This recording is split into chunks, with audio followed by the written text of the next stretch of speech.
तक्षक सर्प डसने के लिए आएगा। तो भागवत सुनी क्यों? मृत्यु को मंगल में बनाने वाला ग्रंथ। भागवत को अमर कथा कहते हैं, लेकिन भागवत एक चीज और है। क्या? भागवत परीक्षित के भय को मुक्त करती है, परीक्षित को भय से मुक्त कराती है। अभय तो कथा क्यों? ये भागवत देहाध्यास मिटाती है। परीक्षित को ये डर लग रहा है कि मैं मरूंगा और मैं कभी मरता नहीं, मैं कभी मरता नहीं। अभयत्व कथा। और भागवत नर को नारायण पद प्राप्त कराने वाली एक सिद्धि है। सिद्धि मीन्स सोपान है। इतने उत्तर हैं इसके कि भागवत क्या है। और ये इस भागवत कथा आपके सामने कई प्रसंगों में चलेगी। सबसे पहले इस भागवत कथा को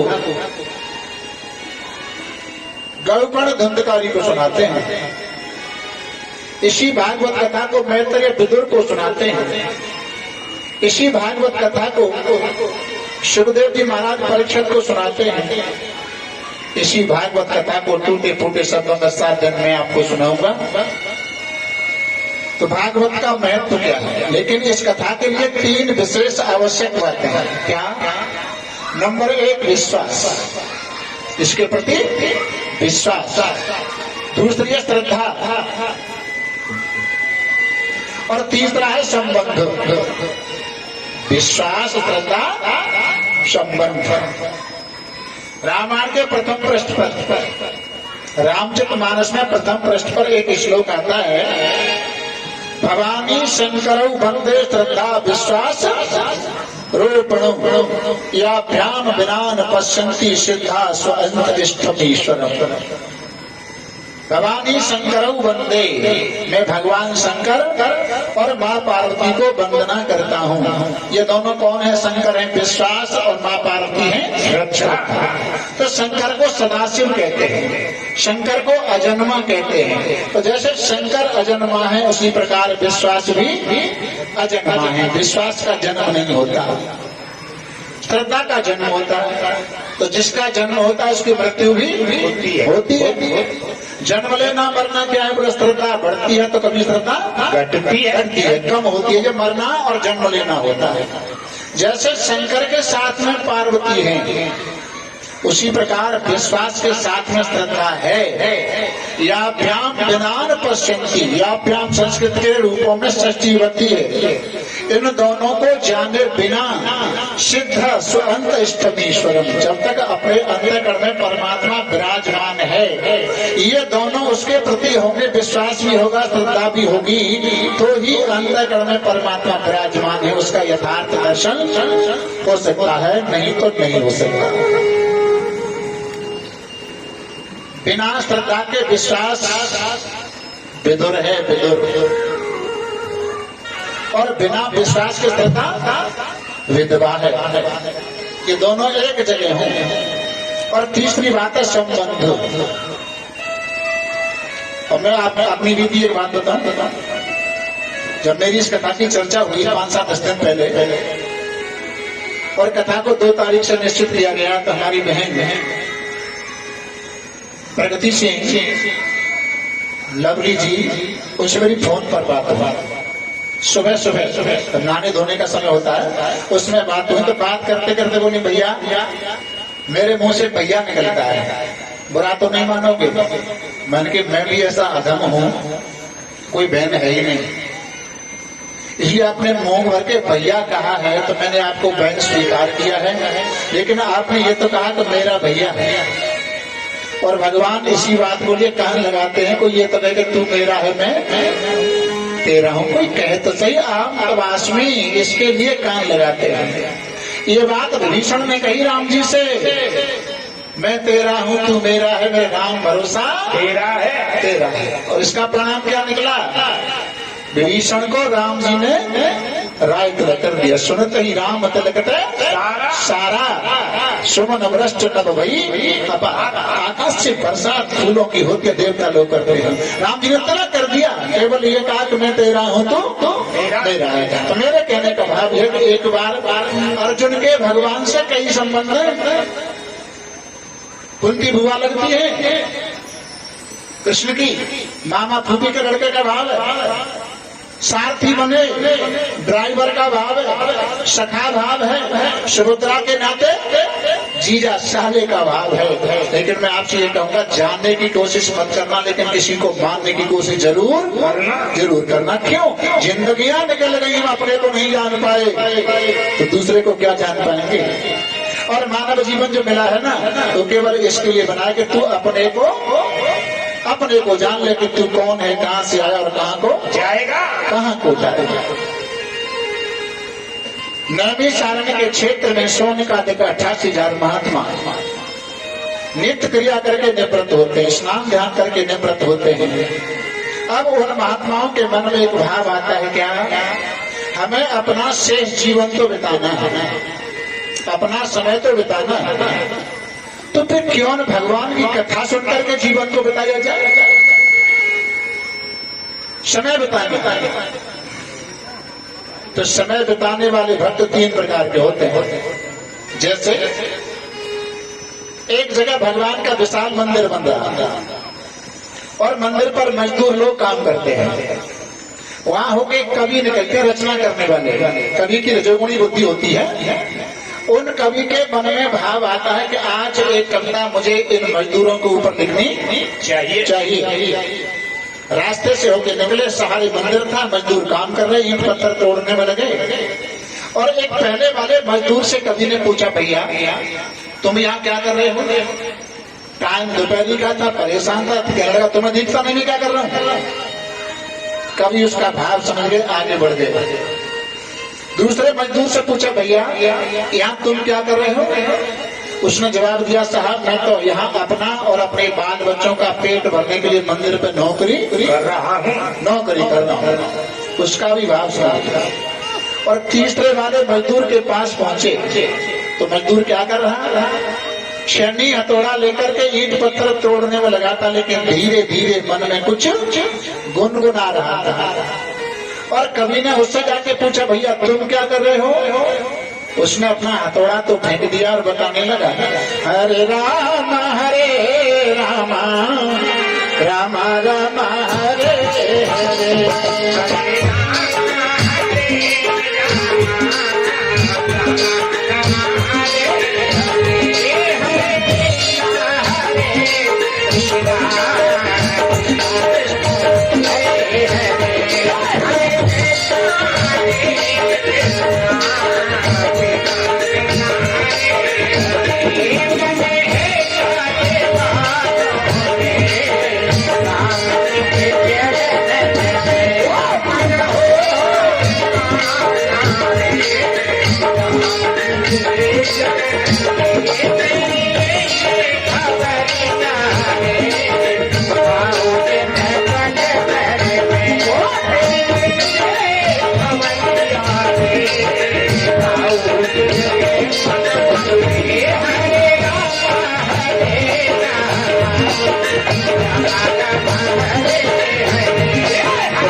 उन कवि ने तीनों मजदूरों से एक ही प्रश्न किया। तीनों की 8 घंटे की ड्यूटी है, तीनों को शाम को तनख्वाह भी बराबर मिलेगी। लेकिन कवि ने अंतर निकाला तो किसका अंतर निकला? पूरे तीनों के भाव का अंतर निकला। पहले वाले लोग ऐसे हैं जो जिंदगी से परेशान। तुम्हें दिखता नहीं क्या करवा? जिंदगी से परेशान। और जिंदगी से परेशान कैसे? बोले पूछो कि कैसे हाल चाल है? बोले कछु मत पूछो, आधी तो कट गई, आधी और लगे तो जेऊ कट जागी। यानी जिंदगी से, मानव जीवन से परेशान। और दूसरे बोले साहब मैं तो अपना और अपने बाल बच्चों का पेट भरने के लिए मंदिर पर नौकरी कर रहा हूँ। अब उसको केवल ये मालूम है कि मानव जीवन पेट भर मिलो। पेट तो हम ही नहीं भरते, पेट तो दूसरी अन्य वाले को काबू कर भी भर लेते हैं। मानव जीवन पेट भरने के लिए नहीं मिला है, तो किसके लिए मिला है? कहते हैं पहले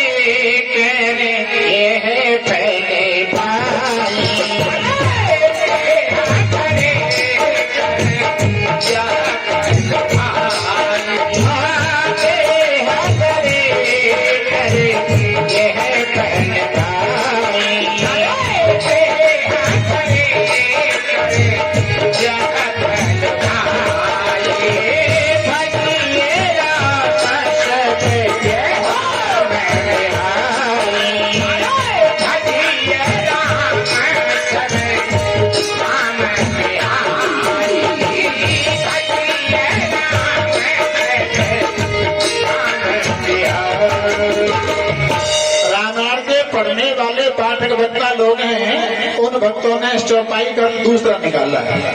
क्या क्या बोले? गोस्वामी जी महाराज ये कहते हैं कि संसार के सभी कार्यों को छोड़कर केवल तू मेरा ही भजन भजन कर, तो फिर ये जीवन कैसे चलेगा? यानी काम का अर्थ संसार के कार्यों से निकाला है, लेकिन भैया काम का अर्थ संसार के कार्यों से नहीं है। काम का अर्थ है कर्म के फल की इच्छा।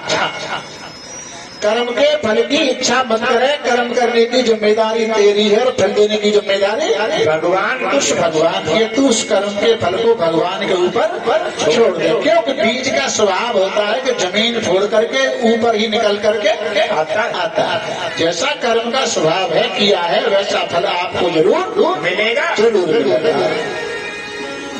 और तीसरे मंदिर भी बना रहे हैं, साथ साथ प्रभु को निमित्त भी बना रहे हैं। कैसे? कर से कर में करहो वेदना, कर से कर में करहो वेदना, कर से कर्म करो वेदना, कर से कर्म करो वेदना, कर से कर्म करो वेदना।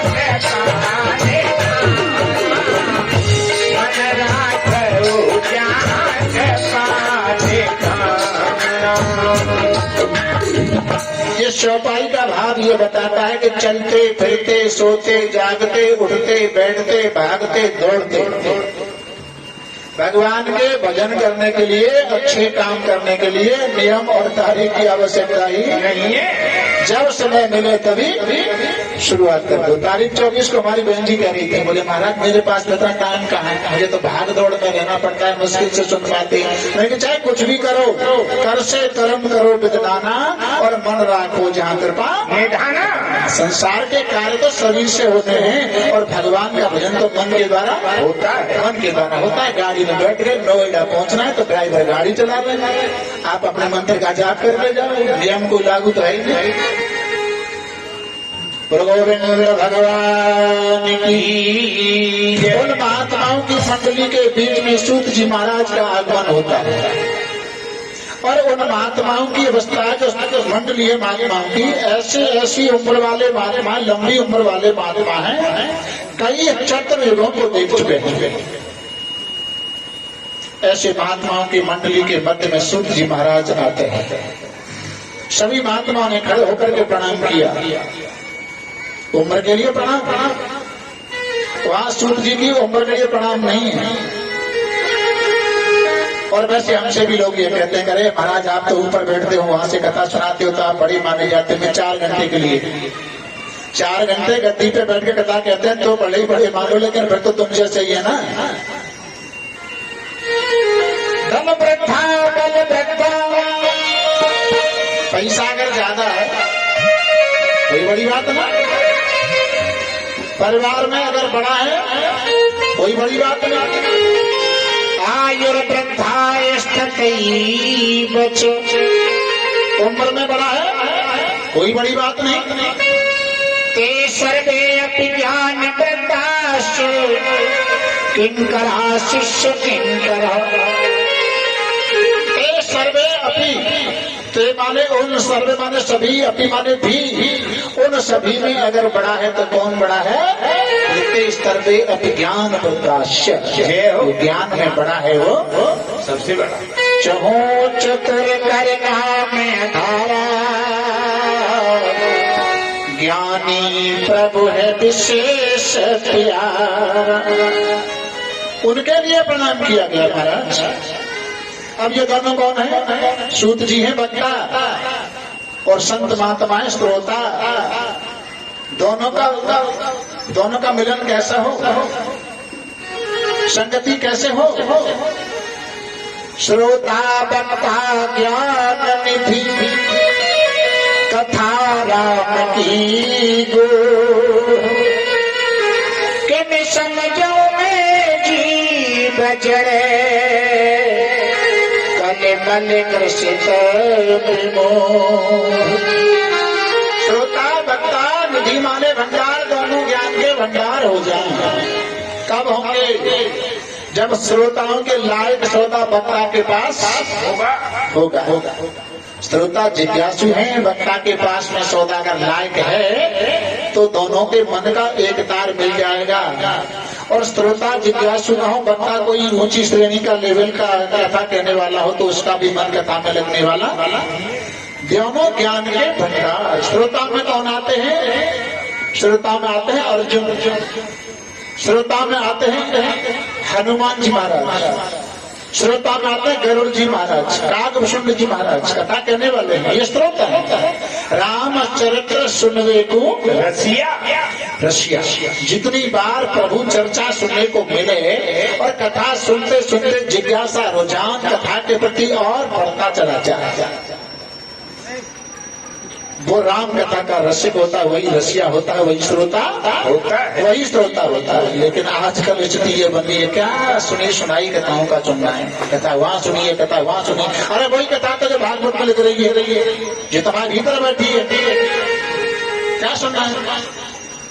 लेकिन मानव जीवन मिलने के बाद व्यक्ति अपने कल्याण का रास्ता नहीं बना पाया, तो दूसरी जन्म योनि में उसका कल्याण होने वाला नहीं है। गोस्वामी जी महाराज कहते हैं, जो न करे भव सागर नर समाज यश पाए, सो कृत निंदक मंदमती आत्मा हम गति जाए। मानव जीवन मिलने के बाद हम और आप लोग अपने कल्याण का रास्ता नहीं बना पाए, तो दूसरी अन्य योनि में हमारा कल्याण होने वाला नहीं है, कल्याण होने वाला नहीं है। ये कथा का महत्व क्या है? जब सुखदेव जी महाराज परीक्षित को कथा सुनाने के लिए तैयार हुए, तो स्वर्ग के देवता अमृत का कलश लेकर के सुखदेव जी महाराज के पास आए। परीक्षते वक्तुम सभाया संस्ते सुख सुधा कुंभं गृहीत्वैवे देवास्तुत समागमन। महाराज परीक्षित को तक्षक सर्प के डसने का भय है, तो एक काम करो, स्वर्ग का अमृत तो महाराज परीक्षित को पिला दो। एवं विनमय जाते सुधा राज्ञा प्रतीयता, परीक्षित को ये अमृत पिला दो। प्रपाश्यामो वयम सर्वे श्रीमद् भागवतां प्रदम, और कथा रूपी अमृत हमें पिला दो। इस प्रकार कहा तो सुखदेव ने फटकार रहा है, देवता कहाँ भगवान की कथा और कहाँ स्वर्ग का अमृत तुलना की गई। वसुधा प्रकटालोके वकाचः महान ब्रह्मरातौ विचारयेतं तदा देवांजहासः। वसुधा, अरे कहाँ आपका अमृत को कथा और कहाँ भगवान की कथा। प्रकाश है और आपका जो अमृत है वो कांच के टुकड़े के बराबर है, तो मणिरमहन, और भगवान की कथा है वो एक मणि के समान, मणि के समान। कथा तो अधिकारियों को सुनाई जाती, व्यापारियों को नहीं सुनाई जाती। व्यापारी कौन है? जो बदले की भावना रखे, ये हमें पिला दो, ये इनको पिला दो। बदले की भावना को अधिकारी नहीं कहते। अधिकारी कौन होते हैं? राम कथा के जेहि अधिकारी, राम कथा के जेहि अधिकारी, राम कथा के जेहि अधिकारी।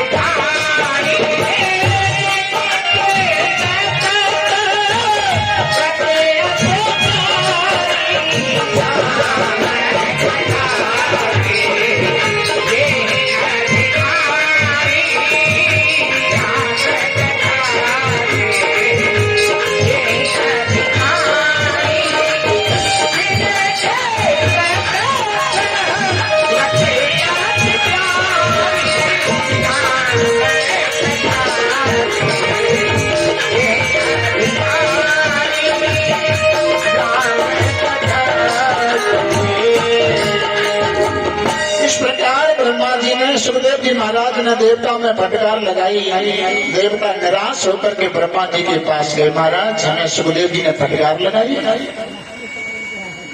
ब्रह्मा जी परीक्षण करते हैं, तराजू लेकर के दुनिया के सभी धर्म संस्कारों को तराजू के एक पल्ले में रख दिया और भागवत कथा को तराजू के दूसरे पल्ले में रख लिया। तुलना की गई तो लघु ज्ञान जाता गौरवेण इदं महत् तदार्षिगणा सर्वे विस्मयं परममयुः। लघु ज्ञान जातान गौरवेण इदं महत्। भारी पल्ला कौन सा रहा? जिसमें भागवत कथा रखी है वो भारी रहा, और दुनिया के सभी धर्म संस्कार इसके सामने फीके पड़ जाते हैं। ब्रह्मा जी ने तब कहा अवक्तास्तां च विज्ञाय न ददौ स कथामृतम् श्रीमद्भागवती वार्ता सुराणामपि दुर्लभा।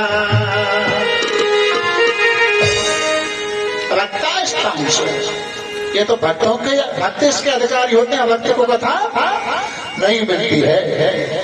और एक बात और है ना, क्या बड़े भाग्य मानस तन पावा।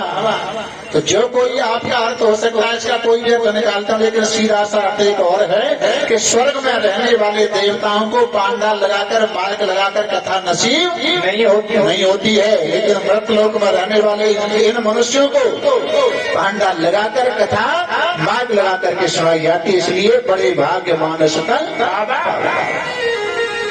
देवता लोग भी इसलिए तरसते हैं महाराज।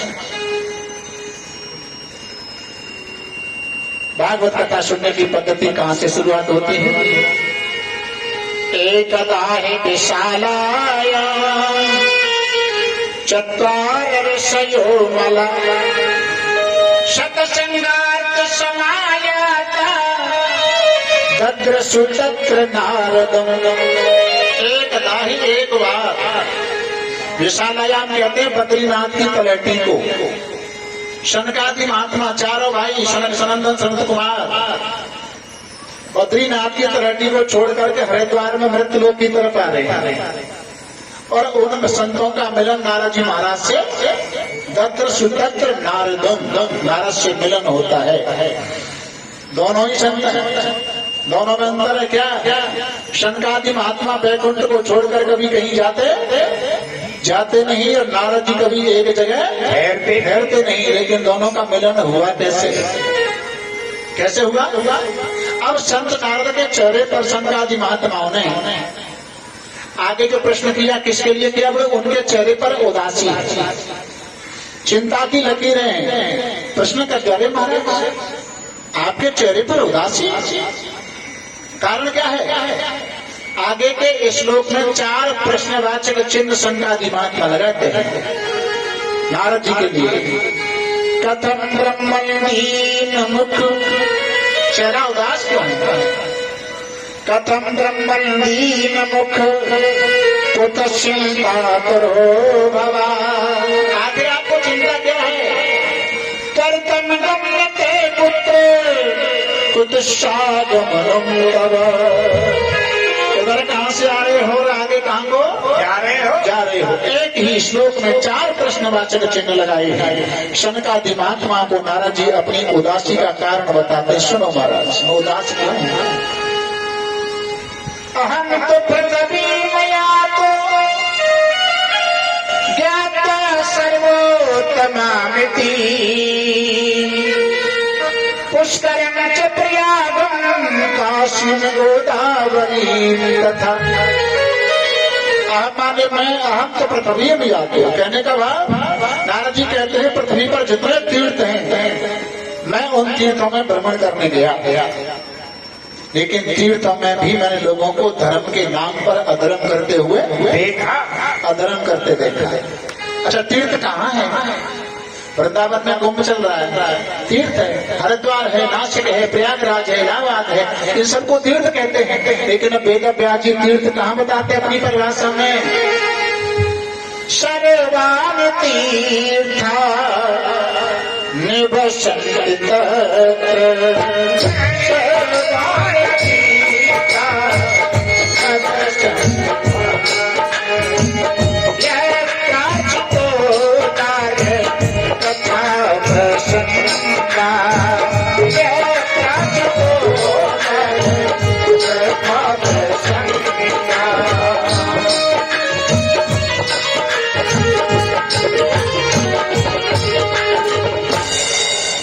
सर्वान तीर्था निवसंत तत्र, निवसंत माने रहते हैं, सर्व माने सभी, सभी तीर्थ वहां रहते हैं जहाँ भगवान की कथा गाई जाती है। तो तारीख 2 से तारीख 9 तक इस जगह को, इस मंदिर को, इस पंडाल को किसी अमुक व्यक्ति की जगह मत मान लेना। ये क्या है? एक तीर्थ है, यहाँ पर भगवान की कथा गाई जा रही है और तीर्थ में भी जाकर प्रायश्चित किया जाता है। प्रायश्चित जो लोग घर परिवार में रहकर के पाप कर लेते हैं, अनजाने में कोई पाप हो जाता है, उसका प्रायश्चित भगवान के मंदिर में तीर्थ में जाकर के किया जाता है। प्रभु ये गलती हो गई है, प्रायश्चित किया जाता है। लेकिन अन्य क्षेत्र कृतम पापम, अन्य क्षेत्र का अर्थ है घर परिवार, घर परिवार में रहकर के पाप किया जाए। अन्य क्षेत्र कृतम पापम तीर्थ क्षेत्र विनश्यति, तीर्थ में जाकर के प्रायश्चित करने से उसका विनाश होता है। और तीर्थ क्षेत्र कृतम पापम, तीर्थ क्षेत्र में भी पाप किया जाए तो वज्र लोके भविष्यति, फिर उसका प्रायश्चित तीनों लोकों में कहीं होने वाला नहीं है। अब जानबूझ के तो कोई तीर्थ में नहीं कर सकता, लेकिन कुछ जानबूझ के भी कर लेते हैं। बोले चले जाओ कृपालु जी के मंदिर पे और जूतने का जो पैसा ना है तो वहीं दे पहरा, जूतन को पैसा ना हो वृंदावन से पहरा चले जाओ, हो गया पाप। लेकिन या तीर्थ में जानबूझ करके कोई, यानी भाव यह है कि कोई किसी जीव को भी कष्ट मेरे द्वारा नहीं पहुंचे। संत लोग तीर्थों को भी पवित्र, तीर्थों को भी पवित्र करते हैं। महाराज मैं तीर्थों में गया, नारद जी कहते हैं उदासी कारण पूछ रहे संतराजी महात्मा, तीर्थों में गया, लोगों को धर्म के नाम पर अधर्म करते हुए देखा। ये कैसे हो रहा है?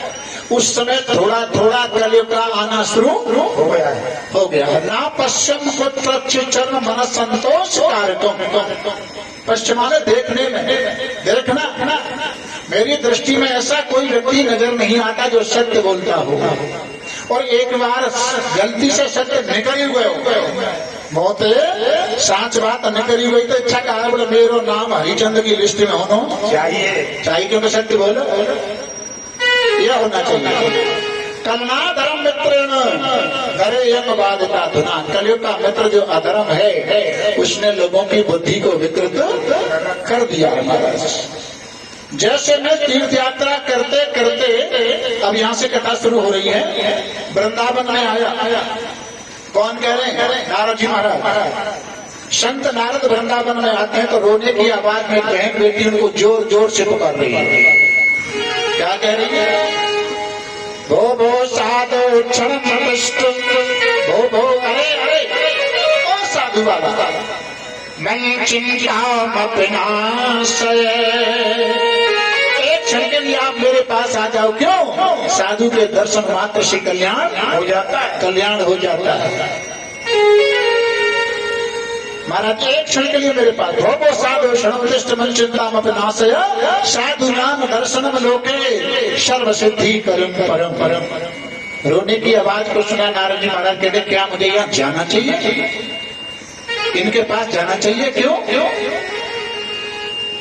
वेद का सूत्र कहता है स्त्री संजायते कामा, एकांत में बहन बेटी के साथ बात करने से काम उद्दीपन होता है। जाना चाहिए? नहीं तो जाना चाहिए। क्यों?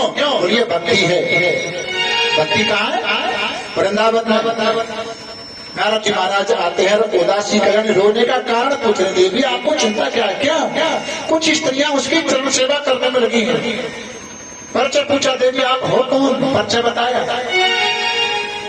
अहम भक्ति ख्याता, मैं में कनलो मतो। मेरा नाम महाराज भक्ति है।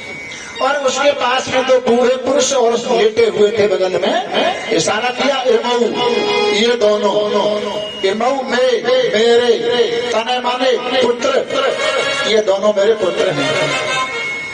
दशा क्या है?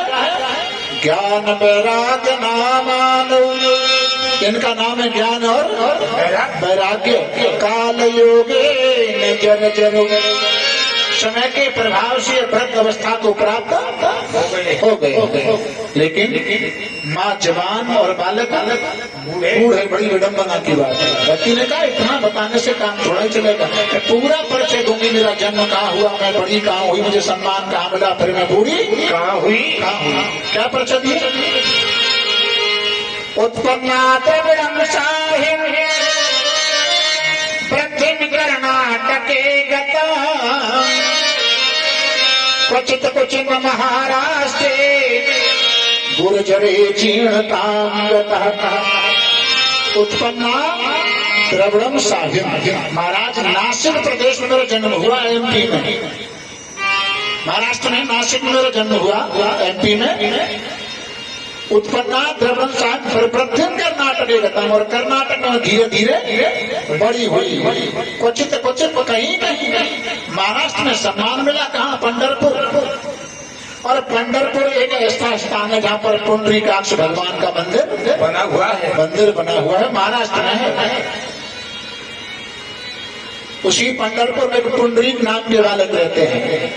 ये कथा मेरे युवा भाइयों के लिए है।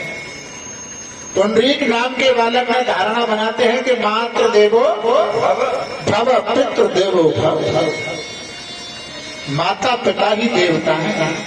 और पुंडरीक नाम के बालक ने माता पिता की सेवा करना आरंभ किया। और भैया ये हमारी पहली दूसरी सिद्धि है मंदिर में जाने की, माता और पिता,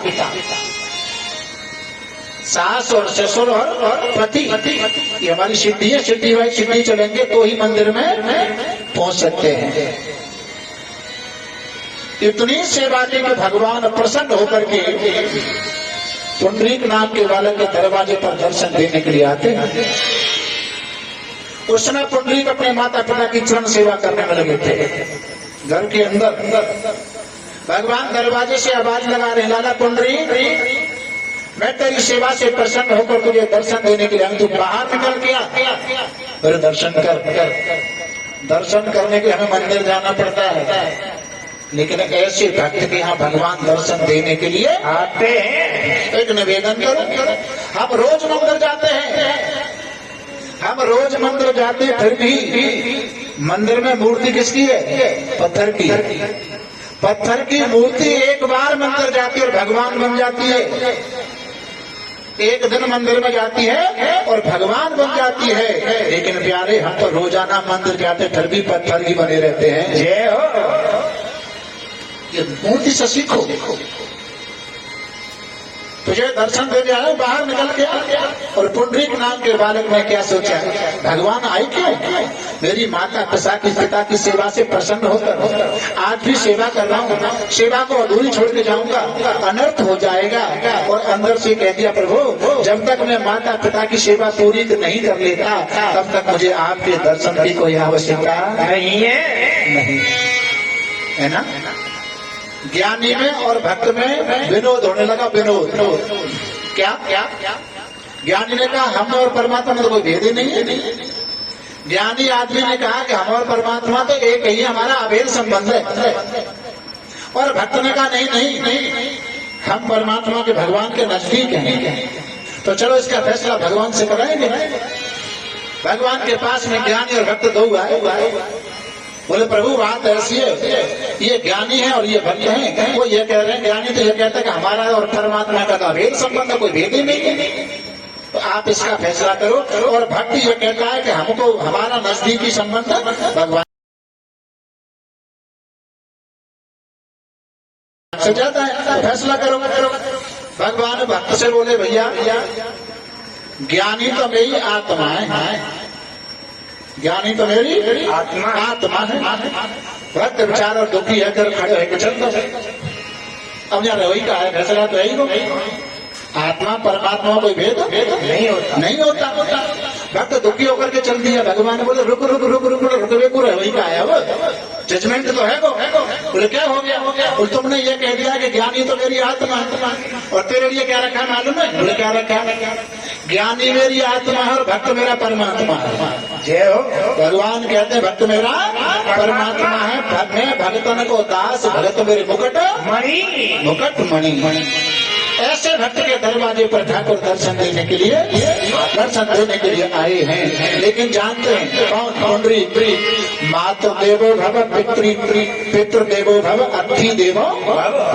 बिना तारीख दिए हुए हमारे दरवाजे पर कोई भी आता है वो अतिथि के सम्मान होता है, सम्मान करना चाहिए। एक ईंट को फेंक दिया, प्रभु जब तक मैं माता पिता की सेवा से निवृत्त हूँ तब तक तुम इस ईंट के आसन पर खड़े हो जाओ। एक ईंट पर एक पैर से भगवान खड़े हुए और दूसरे पैर को घुटने पर रख लिया और इस हाथ को इस प्रकार। किसी ने अगर पंढरपुर में देखा हो पुंडरीकाक्ष भगवान की मुद्रा इसी हालत में है, एक पैर से खड़े हैं, कमर पे हाथ रखा है झुक करके। तो पंढरपुर में पुंडरीक नाम के बालक ने भगवान को दर्शन देने के लिए घर पे बुला लिया और हम रोजाना मंदिर जाते हैं। लेकिन जाते क्यों हैं? 2-3 सिद्धि छोड़ के जाते हैं। माता पिता की सिद्धि छोड़कर, गुरुजनों की सिद्धि छोड़कर, साधु संतों की सिद्धि छोड़कर, सास ससुर की सिद्धि छोड़कर, पति की सिद्धि छोड़कर और भगवान के मंदिर में जाकर भगवान कहते ये ढोंग मुझे पसंद नहीं है, ये पसंद नहीं है। भाई सिद्धि आएगा तो तेरी भक्ति स्वीकार हो।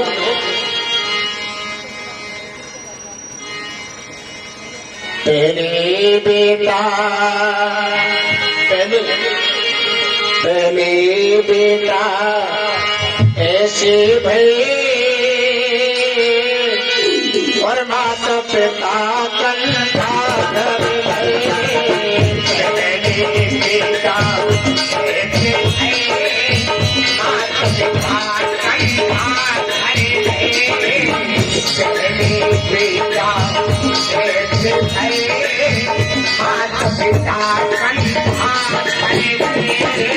पहले बेटा कौन? श्रवण कुमार ने माता पिता के पीछे परिवार को छोड़ दिया, पत्नी को छोड़ दिया, बच्चों को छोड़ दिया। वो आदर्श कथा आज भी गाई जा रही है। आज के श्रवण कुमार बता दो रंगमण जी, बता दो। आए अब के बेटा ऐसे अब के बेटा ऐसे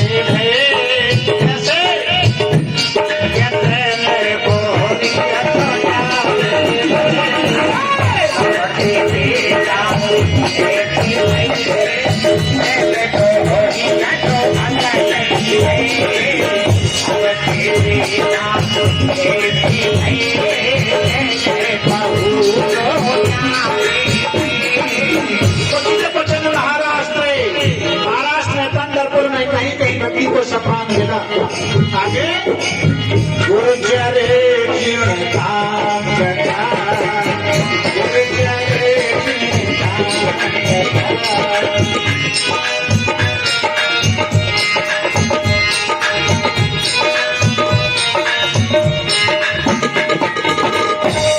और भक्ति गुजरात में, महाराष्ट्र के लगे गुजरात प्रदेश है। गुजरात में आई तो भक्ति बूढ़ी हो गई। क्यों? गुजरात में भक्ति के मानने वाले लोग कम हैं, वहाँ गणेश और लक्ष्मी की पूजा ज्यादा होती है। आपके भादों के महीने में उधर एक त्योहार आता है गणेश चौथ का, गणपति बप्पा मोरिया। 2-3 बार तो हम भी बॉम्बे भाईंदर में जा चुके हैं, एक बार बिरार में भी जा चुके हैं इस त्योहार पर। तो गणेश और लक्ष्मी की पूजा उधर ज्यादा होती है, भक्ति को लोग कम मानते हैं। अच्छा एक बात बताओ, क्यों कम मानते हैं? हर देवता की सवारी अलग है। भोलेनाथ की सवारी है नाथ, उस पर सवार होकर चलते हैं। दुर्गा की सवारी है शेरा वाली शेर। गणेश की सवारी है चूहा। कार्तिक की सवारी है मोर। और लक्ष्मी की सवारी है काय उल्लू। लक्ष्मी की सवारी है उल्लू। उल्लू जहाँ जाती है पैदल नहीं जाती, उल्लू पर सवार होके जाती है। और जहाँ आ जाती है ना ज्यादा सी, जहाँ आई का कोई है जहाँ तो है, क्योंकि उल्लू को दिन में कभी दिखाई नहीं देता। धन चाहे कितना भी कमा लिया, उसका लक्ष्य परमात्मा है। क्योंकि जो कुछ भी जीवन में सफलता मिलती है वो ठाकुर जी की कृपा से मिलती है। उसका लक्ष्मी कभी कुछ बिगाड़ नहीं सकती है। और ऊपर वाला लक्ष्मी पति को भूल गया, उस विष्णु लक्ष्मीपति विष्णु भगवान को भूल गया, ठाकुर जी को भूल गया, तो फिर लक्ष्मी ऐसे के लिए बाधा बन जाती है। समय समय पर याद ऐसे ऐसे लोग जवाब देते हैं, भगवान देखा है, तुमने देखा है? अच्छा, हमने तो अपने परिवार को ना देखे लेकिन मान जो लेते हैं, देखे तो ना है ना, लेकिन मान तो लेते हैं, क्योंकि जात के अधिकारी हम लोग होते हैं। निरख शैल सर विपन विभागा भयौ रमापति पद अनुराग। इसको संसार को देख करके कम से कम संसार बनाने वाले की याद तो आती है। इसने संसार बनाया तो कोई होगा तो सही, इसने संसार बनाया।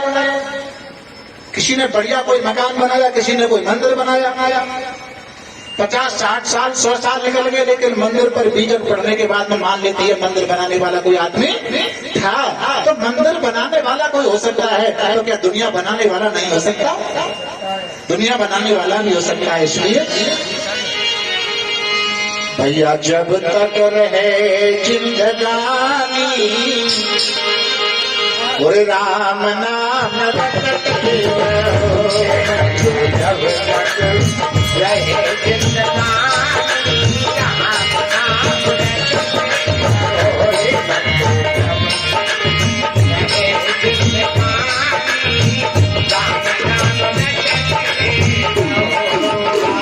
मानो तुलसी की बानी, राम नाम रटते रहो। मानो तुलसी बानी, राम नाम रटते रहो।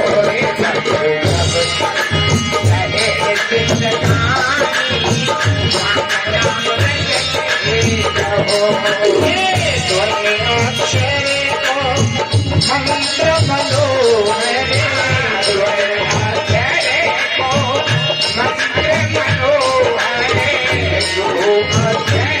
को मंत्र मनोहर, शंभो भगानी, राम नाम रटते रहो।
सीता जी के पास में अशोक वाटिका में आई तो सीता जैसे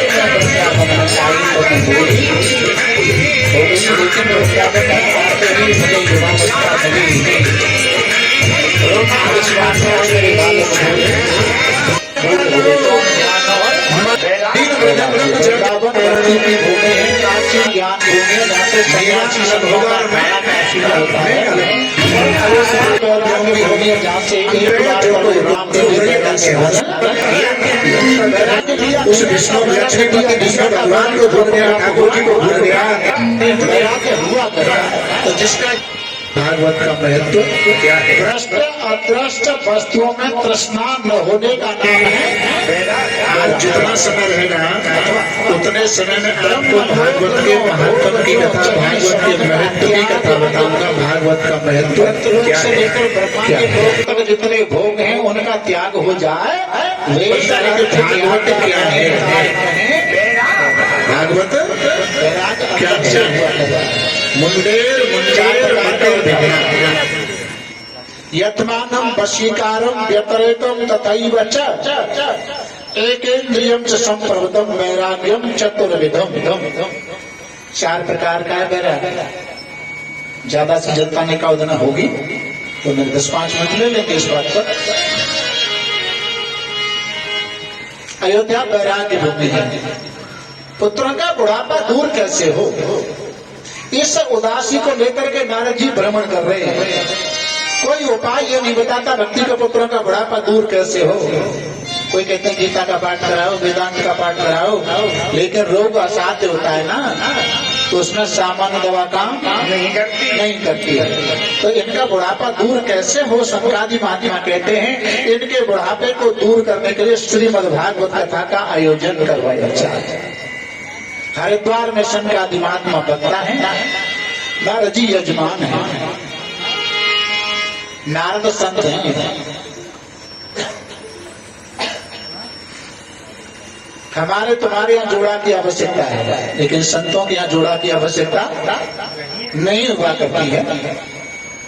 अब कथा जब तैयार, हरिद्वार में एक आनंद घाट है, वट वृक्ष है, उसके नीचे आसन लगा करके कथा शुरुआत की जा रही है। कथा सुनने वाले स्रोत कहाँ से, कैसे कैसे संत मनीषी लोग। वशिष्ठ मेधातिथिर्देवल देवरातो रामस्तदागादिसुतस्य साकलो मर्कंड पुत्रात्रिज पिप्पलादा।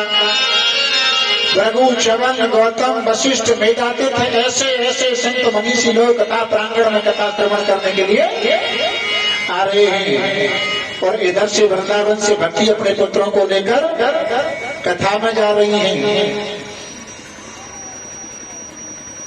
कथा में जा रही हैं। लेकिन वाटाम की कथा में कोई पंडित जी कार्ड धोड़े बटे जाका उन्हें सुनी कथा भगवान की है, चलो चलो चलो। लेकिन अब पार्टी फलानो आदमी कह रो है, फलानो करवा रो है, हम बाकी हम काय गुजारे ले। अरे भैया हो, बांके बिहारी के मंदिर में वृंदावन जाओ, जाते रहते हैं।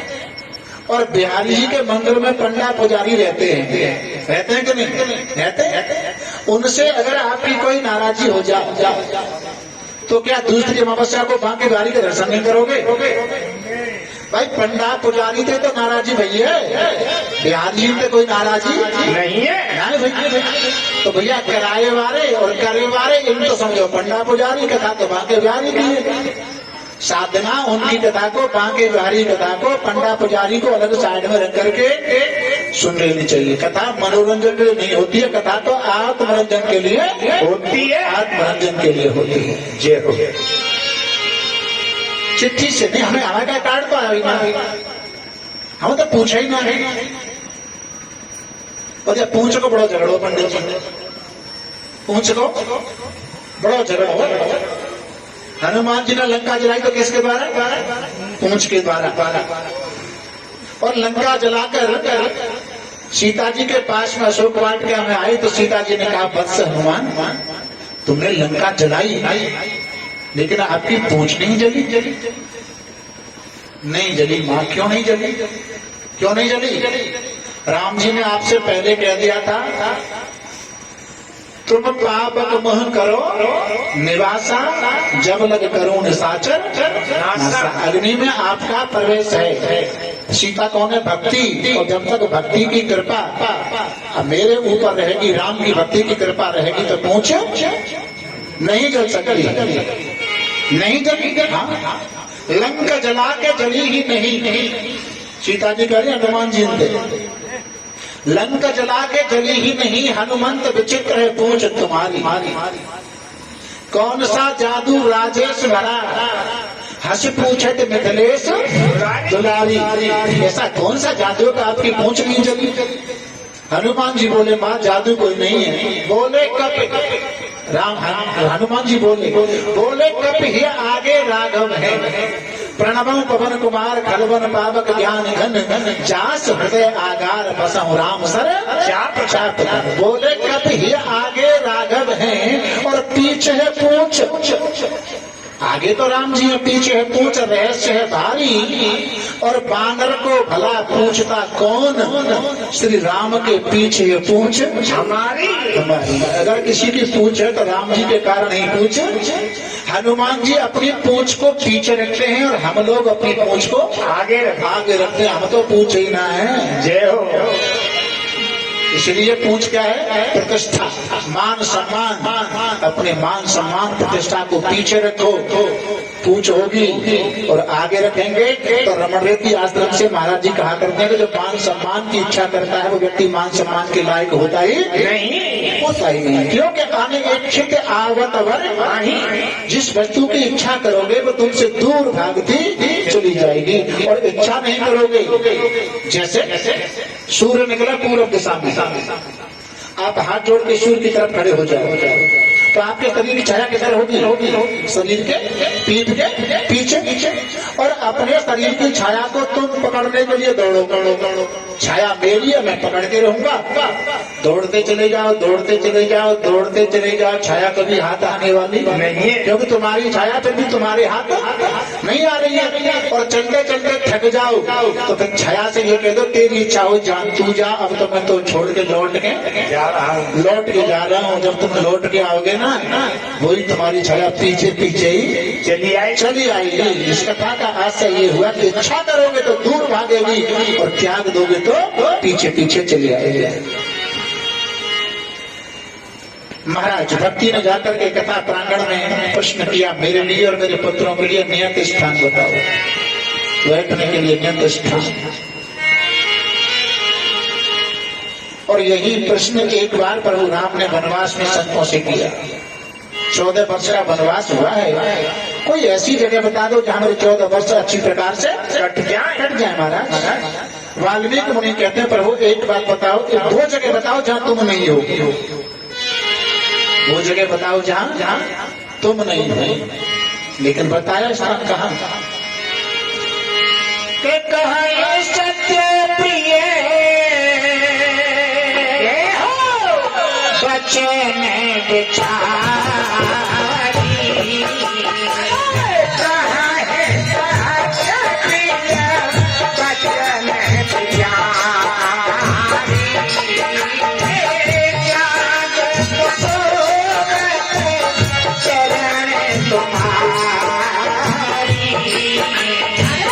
जागत सोवत चरण तुम्हारी,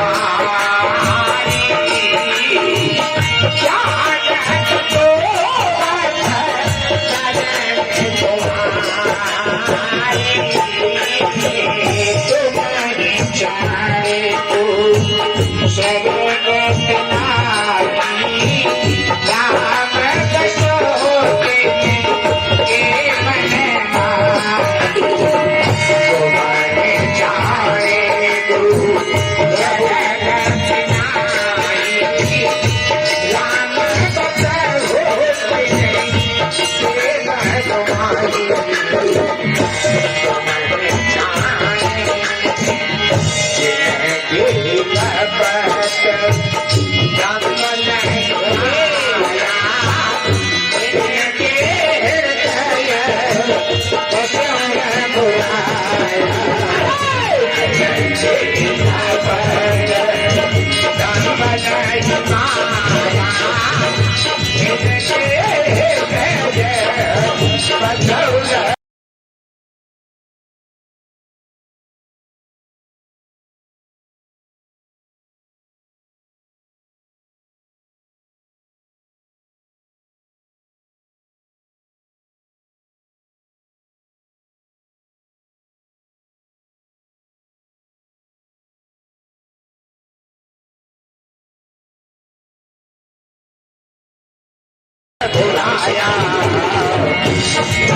चाहे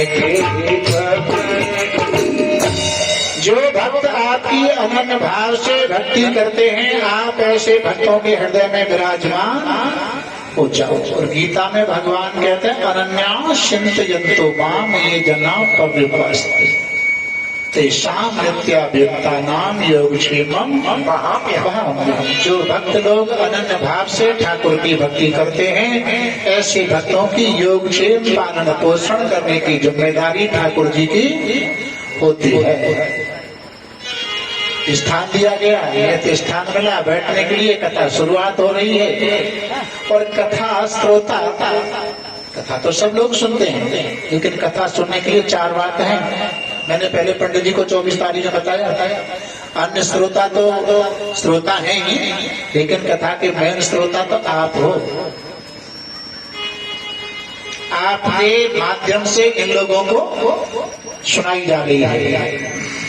तो कथा श्रोता परीक्षक जो होते हैं, अनुसाधक लोग जो होते हैं, उनके लिए 4 बात है। जितासनो, जित संगो, जित श्वासो, जितेंद्रिय। जितासनो, आसन को जीतना। नंबर 1 जितासनो, जित संगो। संग माने आसक्ति। अब आसक्ति किसी की भी हो सकती है, चाहे तो बातें को रखे नहीं कहते लोग की हसरत है। लेकिन पंडित जी ने 24 तारीख में संकल्प कर लिया कि 4 घंटा तो महाराज कोई मतलब ही ना। आसक्ति मोबाइल की हसरत है, आसक्ति मोबाइल की हो सकती है, लेकिन निवेदन करूं 4 घंटे कथा सुनो और मोबाइल अगर साथ में है तो ज्यादातर साइलेंट पर रखिए उसको, या तो कि दूसरे को डिस्टर्ब ना हो। जितना श्वास हो, ये महात्माओं का काम है, प्राणायाम वगैरह करके ध्यान करके कथा सुनना। जिसको जितेंद्रिय और इंद्रिय संयम। परीक्षित को जल की इच्छा नहीं होती तो लगता है कि शायद भागवत कथा बनती नहीं। जल मांगा, सुनी गलसी से मांगा, जल मिला, जल तो नहीं हुआ लेकिन साफ लग गया।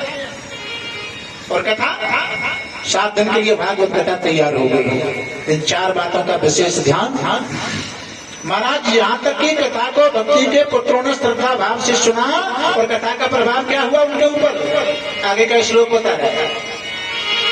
भक्ति सुतो प्रेमे करो सहसा विरासी श्री कृष्ण गोविंद हरे मुरारे नाथे नामान मोहबदंती। भक्ति सुतौ भक्ति के पुत्र तौ माने दोनों, इन्होंने श्रद्धा भाव से कथा को सुना।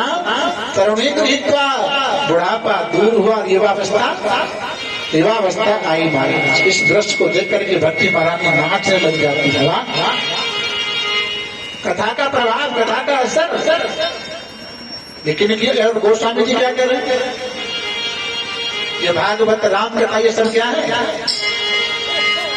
रामायण सुर तरुणी छाया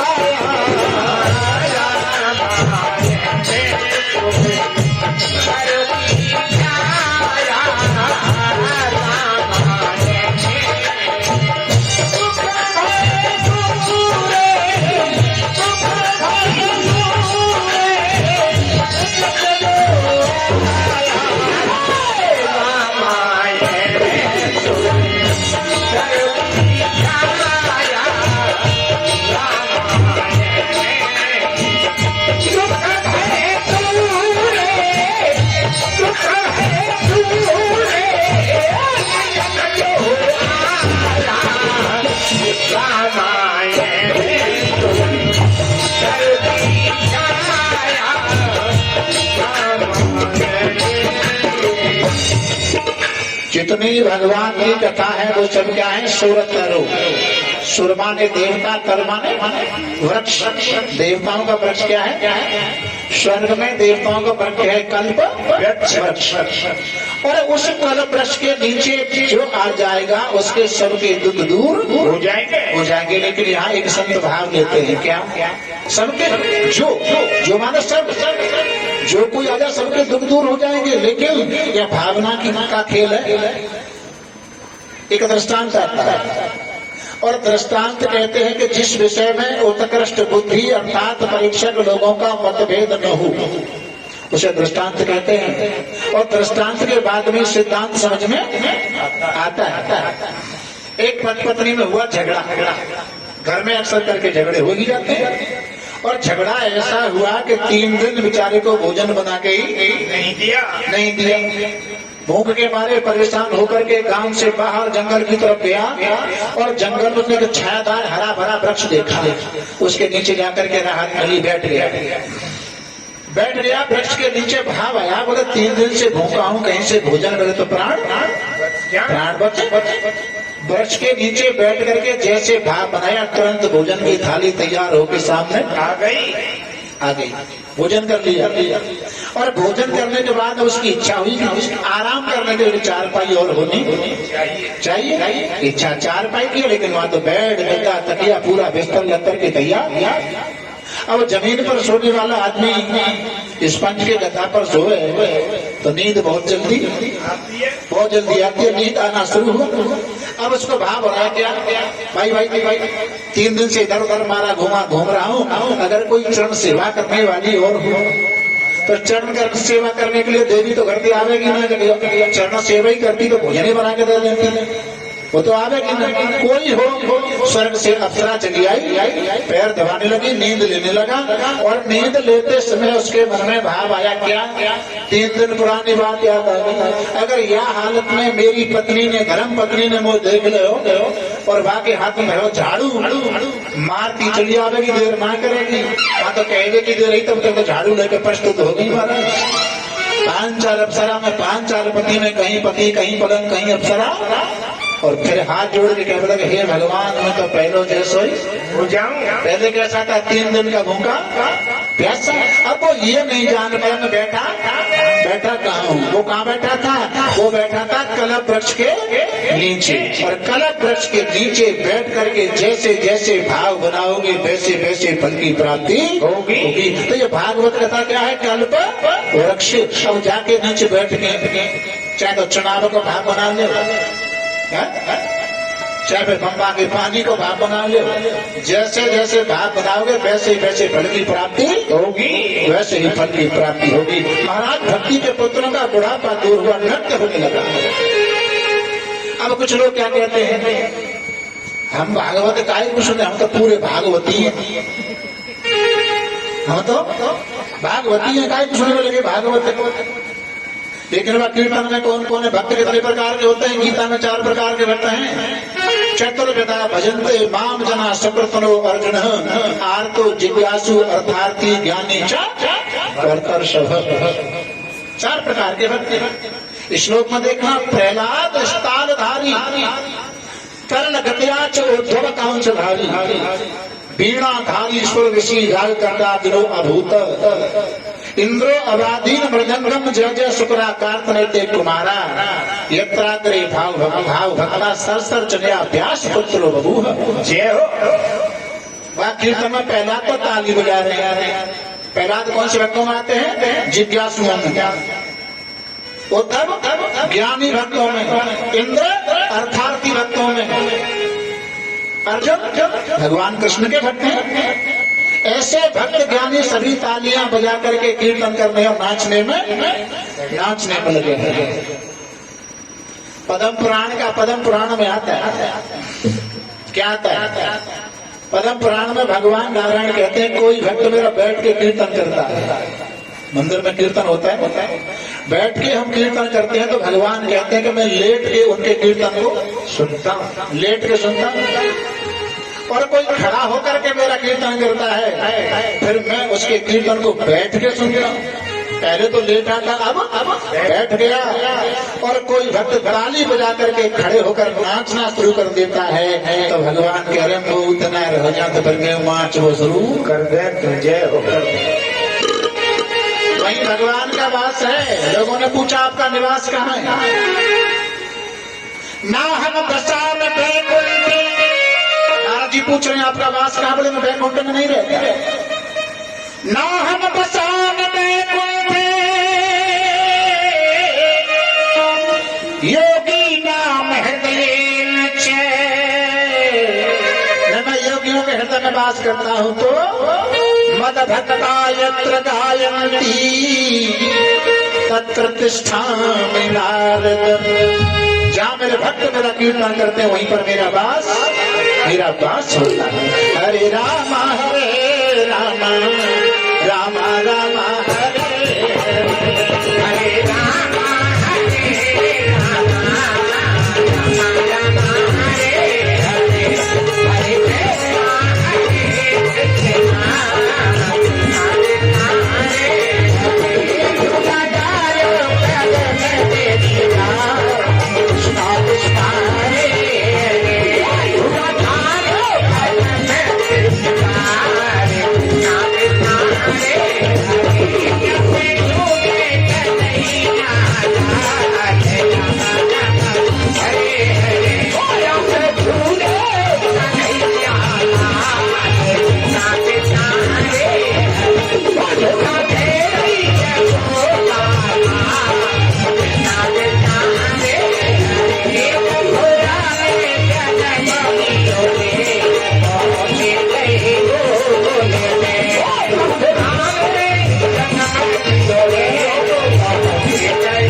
मन भरे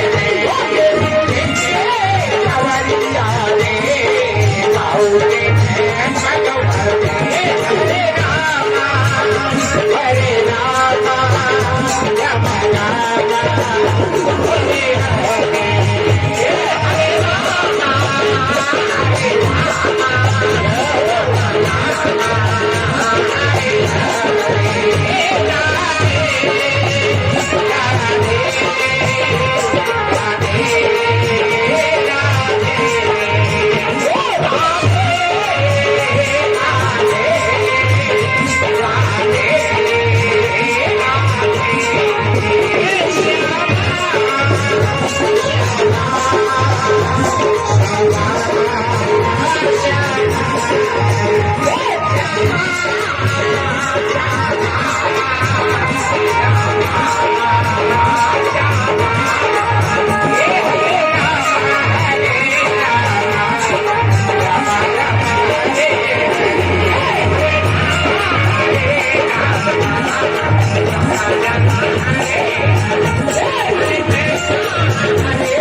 हाथन तो पूरे ठारे करना करो वीडियो बनने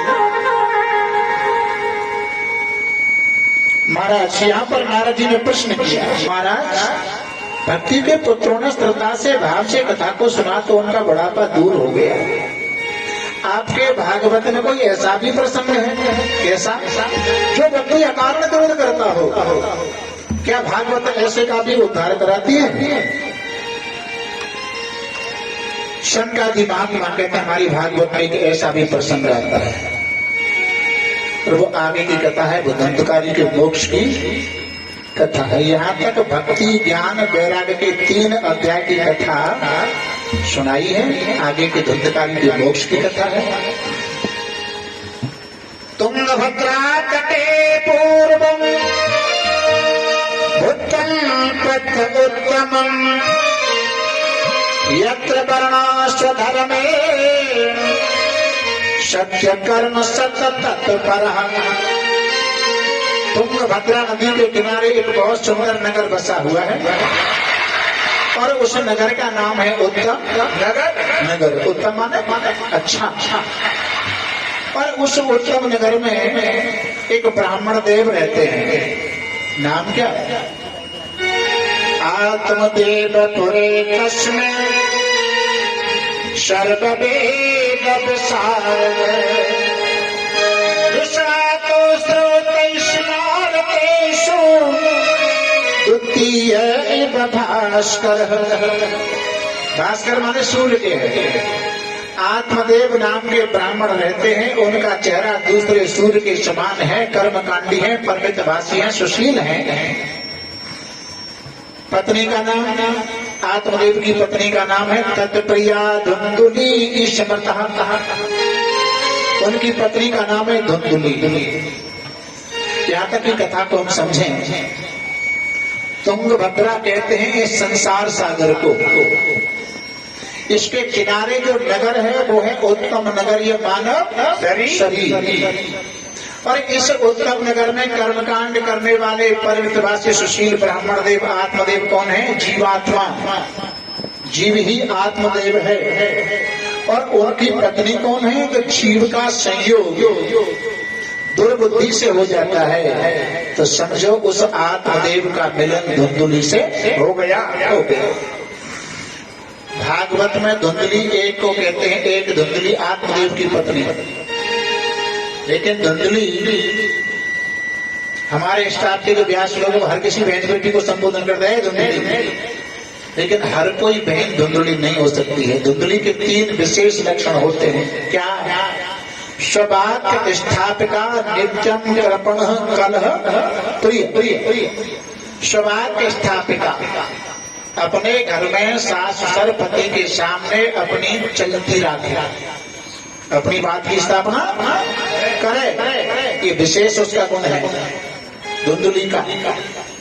कृपण दान धर्म करने में कंजूसी करे, कलह प्रिय और रोजाना घर में झगड़ा बनाए रहती हैं, उन्होंने कहते हैं धुंधुली। लेकिन ये 3 लक्षण नहीं है जिसमें उसको धुंधुली नहीं कह सकते। उनको तो अनुसुईया कह सकते हैं, सावित्री कह सकते हैं, पार्वती माँ कह सकते हैं, इनको देवियां भी तो कहते हैं। धुंधुली कैसे हो सकती है महाराज? लेकिन आत्मदेव जो कर्मकांड करने वाले परमितवासी सुशील ब्राह्मण हैं, उनके यहाँ कोई संतान नहीं है, कोई पुत्र नहीं है, और आत्मदेव भाव बनाते हैं कि अपुत्रस्य गतिर् नास्ति, बिना पुत्र के कल्याण नहीं होगा। अच्छा, कल्याण बिना पुत्र के नहीं होगा, और जिनके पुत्र हैं तो उनका तो फिर सेटिस्फाई हो गया, होना ही है, पुत्र ही कल्याण करते होते। लेकिन मरने के बाद शमशान में खोपड़ी फोड़ कर 250 ग्राम घी अगर डाल दे तो आगे कल्याण कहता है, और कल्याण मरने के बाद होता ही नहीं। मोक्ष जो होता है, कल्याण होता है, वो जीते जी होता है। तो कल्याण की अगर बात है तो तू संसार के लोगों के ऊपर मत छोड़ा, क्योंकि तेरी स्वयं की जो जिम्मेदारी खुद की है कि खुद का कल्याण खुद ही कर सकता है, दूसरा कोई किसी का कल्याण नहीं कर सकता। अपुत्रस्य गतिर् नास्ति, जो पुत्र चाहिए। लेकिन आत्मदेव के पड़ोसी, और भैया आप कहीं भी देख लेना, पड़ोसी, अपना परिवार, रिश्तेदार जो मिलते हैं वो अपने प्रारब्ध के अनुसार मिलते हैं। जैसा भाग्य में लिखा है वो हमें भुगतना ही, अपना ही प्रारब्ध भोगने जीव जगत में आता है, खाने के दाने दाने पर नाम लिखा के लाता है। और जीव जब माँ के गर्भ में होता है तभी 5 बात तय हो जाती हैं, आयु कर्म वित्तम च विद्या धनमेव च पंचे प्राणी स्तवन्ते गर्भस्य देहिनः। आयु, विद्या, मौत, धन और बल, ये 5 बात माँ के गर्भ में तय हो जाती है। अब पड़ोसी ब्राह्मण है, गौ पालन करते हैं, गौ कोई बछड़े बछिया को जन्म नहीं देती, घर में तुलसी का वृक्ष है वो सूख, देवता लोग हाथ का जल स्वीकार नहीं करते, पड़ोसी मजाक उड़ाते हैं। हमारा कारण क्या है? गाय बांझ है, तुलसी के वृक्ष सूख रहे हैं, देवता आपके हाथ का जल स्वीकार नहीं करते। आत्मदेव समझ गए मेरे कोई पुत्र नहीं है, इसलिए लोग मुझे बुरी दृष्टि से देख, यानी उलाहना दे रहे हैं। देवता भी स्वीकार नहीं करते हैं, गाय बांझ रह गई है, वृक्ष सूख रहे हैं। पुत्र की कामना से जंगल में जाकर के आत्मदेव रोते हैं। प्रश्न किया गया आत्मदेव से एक संत ने, कथम रोदसी विप्रत्वम काके चिंता बलयसी बदत्वम सत्वरम मह्यम स्वस्य दुखस्य कारण। ब्राह्मण दे, आखिर आपको चिंता क्या है? क्यों रो रहे हो? कारण क्या है? रोने का कारण आत्मदेव बताते हैं, महाराज धन की कोई कमी नहीं है, घर में सुंदर सुशील नारी है, लेकिन उस धन का उपभोग करने वाला मेरे यहाँ कोई पुत्र नहीं है, मेरे यहाँ कोई पुत्र नहीं है। संत जी ने कहा पुत्र नहीं है तो कोई बात नहीं, कभी कभी समय आने पर याद करके रोना पड़ रहा है, और पुत्र होने के बाद में नालायक निकला ना, सारी जिंदगी रोना पड़ेगा। कोई तन दुखी, कोई मन दुखी, कोई धन बिन रहता उदास, और थोड़े थोड़े सब दुखी, सुखी राम के दास। डायबिटीज है, रोटी चुपड़ी ना खा सकते, तन ते दुखी है, मन दुखी, एक ही बालक है। माँ बाप की इच्छा है किसी प्रतिष्ठित परिवार से, अच्छे धर्मशील परिवार से बच्चे की शादी करूंगा, लेकिन माँ बाप को पूछा भी नहीं, सारी जिंदगी रोना, मन से दुखी, कोई धन बिन रहता। क्या करोगे पुत्र लेकर? सगर के 60,000 पुत्र थे, सुख मिला? रावण के 1 लाख पुत्र थे, सुख मिला? आज गुरु भगवान शंकर